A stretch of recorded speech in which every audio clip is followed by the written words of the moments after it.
నమస్తే, welcome to మా Telangana news. Shivaji youth association సభ్యులు రామకృష్ణ, కొమ్ముబాబు, సందీప్ ఆధ్వర్యంలో బోనాల పండుగ సందర్భంగా తొట్టెల ఊరేగింపు కార్యక్రమం ఎంతో అంగరంగ వైభవంగా సోమవారం నాడు జరిగింది.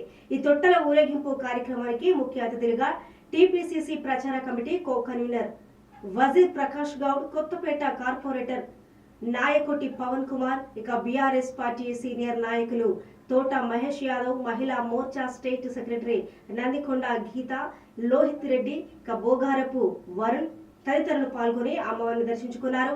ఈ సందర్భంగా వారు మాట్లాడుతూ ఈ తొట్టెల ఊరేగింపు కార్యక్రమానికి తమని ఆహ్వానించిన సందీప్ కు ప్రత్యేక ధన్యవాదాలు తెలిపారు.